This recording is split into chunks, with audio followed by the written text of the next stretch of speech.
আসসালামু আলাইকুম রহমতুল্লাহি বরকাত আলহামদুলিল্লাহ সাল্লাম আল্লাহ নবী ওয়াদাউসুবিল্লাহ শাইতানির রাজিম বিসমিল্লাহির রহমানির রহিম উমর ইবনু হাফস কালা হাদাসানা আবি কালা হাদাসানা আমাশ কালা সামিতু সালিমা কালা সামিতু উম্মা দারদা তাকুলু দাখালা আলাইয়া আবু দারদা ওয়া হুয়া মুখজাবুন ফাকুলতু মা আক জাবাআকা ফাকালা ওয়াল্লাহি মা আরিফু মিন উম্মাতি মুহাম্মদ সাল্লাল্লাহু আলাইহি ওয়াসাল্লাম শাইআন ইল্লা আন্নাহুম ইসাল্লুনা জামিআ। আজকের বক্তব্যের বিষয় হলো 1999 জন অহিরণশন করোনা। এই কথাটি আমার নয়, আমি যে হাদিসটি তেলাওয়াত করেছি সহিহ বুখারীর প্রথম খণ্ড পর্ব 10, হাদিস নম্বর হচ্ছে 650, হাদিস নম্বর হচ্ছে 650। উম্মু দারদা রাদিয়াল্লাহু হতে বর্ণিত, তিনি বলেন, একবার আবু দারদা ভীষণ রাগান্বিত অবস্থায় আমার নিকট এলেন। আমি জিজ্ঞাসা করলাম, কি সে তোমাকে রাগান্বিত করেছে?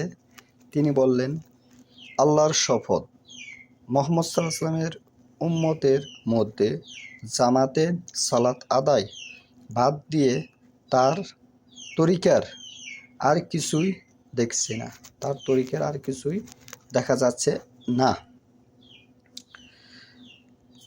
ওয়াল্লাহি, আল্লাহর শপথ, মা হয়েছে যা, আরিফু হচ্ছে চিনা জানা, আর কোনো কিছুই দেখা যাচ্ছে না।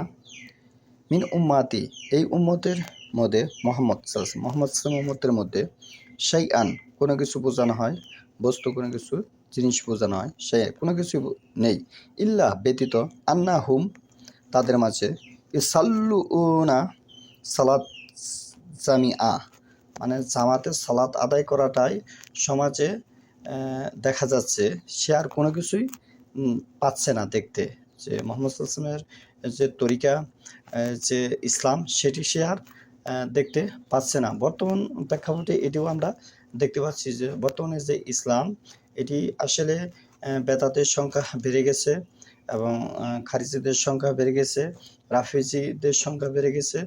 মানুষ সেটাকেই ইসলাম মনে করতেছে, কিন্তু সহিহ বুখারী শরীফে হাদিসে স্পষ্ট 650 নম্বর হাদিসে স্পষ্টভাবে বর্ণনা দিচ্ছে যে সাহাবীরা ইসলাম অসংখ্য জিনিস তারা হারিয়ে ফেলেছে, সেটি সেখানেই তারা ইসলামের একটা পতন মানে এসে গেছে সেই সময়। এই ঠিক অনুরূপ সহিহ বুখারীর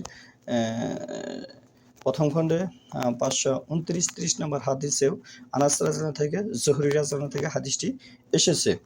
এই সমস্ত হাদিসে স্পষ্ট দলিল প্রমাণ বহন করে যে ইসলামের যে মূল নীতি, সেগুলো থেকে মানুষ বিচ্ছিন্ন হয়ে গেছে। মূল কিছু কিছু বিষয় আছে, সেটি পড়ার বিষয় হতে পারে, সেটি সমাজে আমলের বিষয় হতে পারে। এগুলি কিন্তু যেমন বাংলাদেশে আপনার হুল বিশ্বের মধ্যে ইসলামী মানুষ আছে, ধরেন 90% ইসলামী মুসলিম আছে, কিন্তু আসলে 90% ইসলাম কিন্তু বাংলাদেশ সহ হুল ভারতবর্ষে বাস্তবায়ন নেই।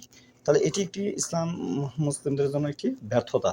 ঠিক অনুরূপভাবে এই পড়ার খাতিরেও মানুষের যে ভাষা যে পরিবর্তনশীল, কোরআন হাদিসের পড়া আর ভাষা দুটো একখানে মিলবে না, সেভাবে পড়ার বিষয়ে কিন্তু তারা একটি বিচ্ছিন্নতার মাঝে পড়ে গেছে। যেমন কিছু কোরআন এমন একটা জিনিস, এটা শব্দ বৃদ্ধি করা যাবে না, কমানোও যাবে না। মানুষ কিছু কিছু সূরা আমাদের শব্দ বৃদ্ধি করছে, কিছু কিছু সূরা আমাদের শব্দ কমিয়ে ফেলেছে। আর যে সার্টিফিকেটের যে বিষয়গুলো, এগুলো কিন্তু ইসলামের যে বিষয় বর্তমান প্রেক্ষাপটে, এটির সাথে কিন্তু এটির কোনো সম্পর্ক নেই। যদি সার্টিফিকেট দিয়ে আপনি ইসলামের বাস্তবায়ন বা ব্যাখ্যা বিশ্লেষণ করতে চান, তাহলে সাহাবীদের কোনো সার্টিফিকেট ছিল না, তাবিনদের কোনো সার্টিফিকেট ছিল না।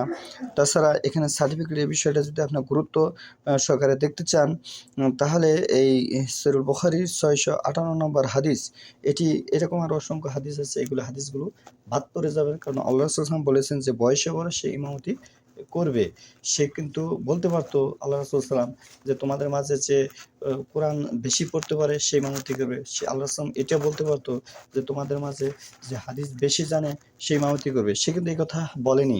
সে বলেছে তোমাদের মাঝে যে বয়সে বড় সে ইমামতি করবে। এই বয়সে বড় ইমামতি করবে। এই সহিহুল বুখারীর প্রথম খণ্ডে এরকম আরও অসংখ্য হাদিস আছে যে বয়সে বড় ব্যক্তি ইমামতি করবে। তাহলে মেন বিষয়টা হচ্ছে আপনার আমল আমল ভালো হতে হবে। এটি সূরা ইয়াসিনের বক্তব্য। সূরা ইয়াসিনের 36 নম্বর সূরা ইয়াসিন 12 নম্বর আয়াত। আল্লাহ এটা বলতেছে যে আমি মানুষের কর্মরীতিসমূহ লিখে রাখি। মানুষের প্রত্যেকটি কর্ম লিখে রাখা হচ্ছে। এটি আল্লাহ কোরআনে স্পষ্টভাবে বক্তব্য তুলে ধরেছেন যে মানুষের প্রত্যেকটি কর্মই কিন্তু লিখে রাখা হচ্ছে, পদক্ষেপে লিখে রাখা হচ্ছে। তাহলে যার কর্ম ভালো সেই আসলে ইসলামের প্রথম হকদার অধিকার।